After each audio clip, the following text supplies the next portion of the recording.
Ek dink ek hoor die kerkklok. Dis 8uur. Welkom in Nagrus.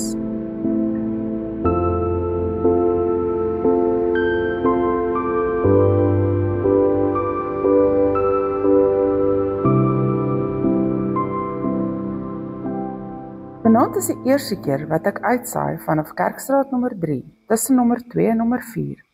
En ek moet bieg, dis lekker snoesig in my eie plek. Maar ek mis die aandbries en die naggeluide wat my gewoonlik geselskap hou. Ek mis natuurlik nie vir Phyllis se ganse nie. Oom Martiens blik het vanoggend sy donkiekar gevat. Wat die hel? Wat is dit? Iemand is besig om 'n kat te vermoor.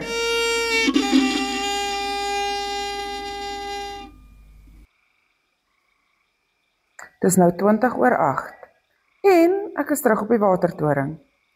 Daardie onaardse geluide wat die emalje van jou tande af laat splinter het, was klein Franna Benadi, die oudste seun van meneer Benadi, Nagrus se lijksbesorger en witblitsstoker.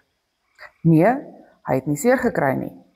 Hy het ook nie probeer om een van Melanie van Tant Hetty se katte lewendig af te slag nie. Hy is weliswaar by Sybrand van Niekerk by Kerkstraat nommer 2, besig om vioollesse te kry die tyd van 'n maandag aand. Ek weet nie of dit mevrou Benadi se manier is om meneer Benadi te straf vir die witblits besigheid nie, maar dis 'n redelike straf vir die res van Nagrus. Ek is nie seker of mense op die stadium kan bepaal of klein Franna talent het nie. Maar dit wat ek gehoor het, klink soos 'n gekerm uit die doderyk.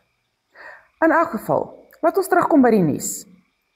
Giel van die weerstasie op Sandkop sê dat dit al van Sondag af tussen Alexanderbaai en Springbok reën. Dit mag dalk veroorsaak dat die blommetjies bietjie vroeër uitkom die jaar.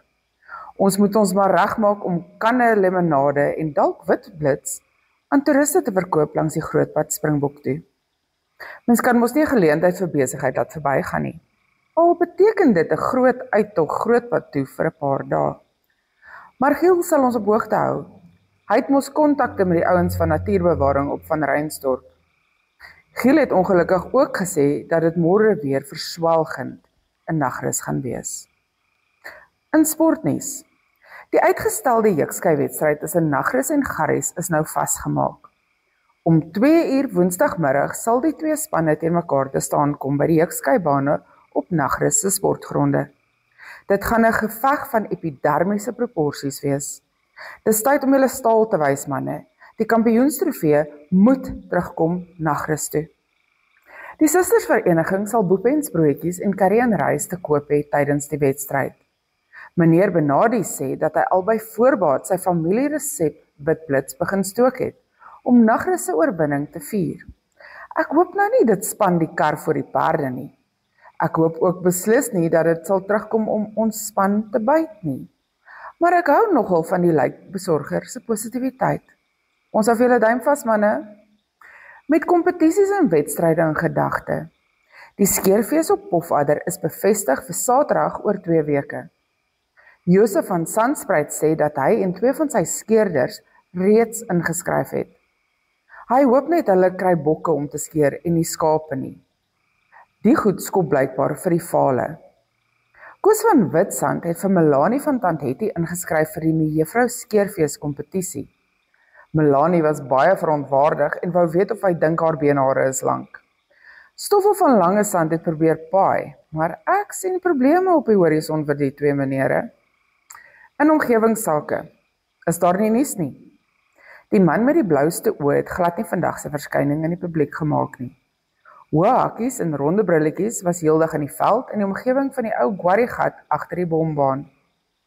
Ek weet nie wat se drolle hulle dink hulle daar gaan vind nie. En stywe broekie was by die laerskool. Tant Rali was nog te geskok na gister se modderavontuur om enige kindernuus aan Tant Treida oor te vertel op die foon. Van stywe broekie gepraat. Ek het uiteindelik kans gekry om by die biologieklas van die laerskool te gaan inloer. En loer het ek beslis. Sjoe, ek weet nou waar al die bohaai gaan. Meneer Viljoen, die biologieonderwyser, Stywebroekie van omgewingssake en Gawie van die slaghuis was in die biologieklas besig om te kyk hoe Samuel, Piet de Wet, agterkleinseun van generaal de Wet, se lys langs sy ontbyt eet. Samuel se kas was onder die toonbank by die wasbakke ingedruk. Dit was soos om Lambertsbaai se rugbyspan te sien skrim oefen. Die uitsig was onbelemmerd en asemrowend. Ek kon nie eers my naam onthou nie. Wel, op daai noot, 'n warm, soete nagrus.